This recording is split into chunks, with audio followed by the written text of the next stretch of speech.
My collaboration with Dr. Ruth Murray-Webster over more than 20 years has introduced some really important ideas in the area of the people aspects of managing risk.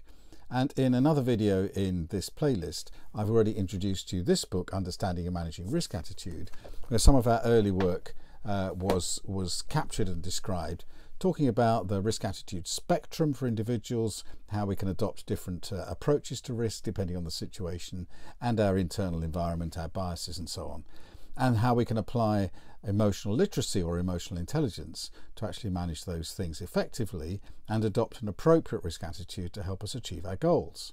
Well, that earlier book was really focused on individual risk attitudes, and we fairly quickly realized in our work with clients that it's much more complicated when you have a group of people working together to make decisions in risky and important environments.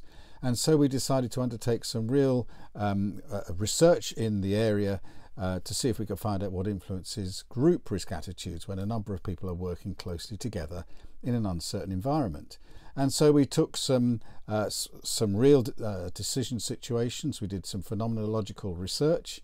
We also did a kind of large-scale research with an online survey, and we came up with some ideas of the influences on the way that groups approach risk in uncertain situations that are really important when they're trying to make decisions. We identified 7 different factors, things that could influence the way that people make decisions and adopt an attitude towards risk in a group.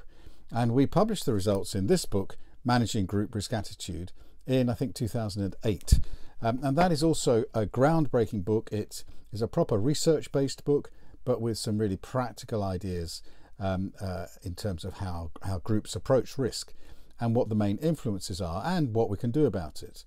There are a number of different insights that come out of this book, practical insights. One of them is the triple strand of influences on risk perception, which includes conscious factors, subconscious factors, and affective factors. Conscious factors that we can measure, subconscious factors like our biases and our heuristics, and affective factors which are how we feel about a particular situation or set of circumstances. So the triple strand of influences on risk perception was a real insight. And the second thing that's really important in this book was introducing the idea of the 6 A's model of assessing our risk attitude for individuals and for groups and modifying that as appropriate. So we have awareness and appreciation, assessment and acceptance, or if not acceptance after assessment, then we have affirmation and action. So these things are insights that come out of this particular book, and although it was published in 2008, the ideas are still really current and really important. In many ways, this book was some way ahead of its time.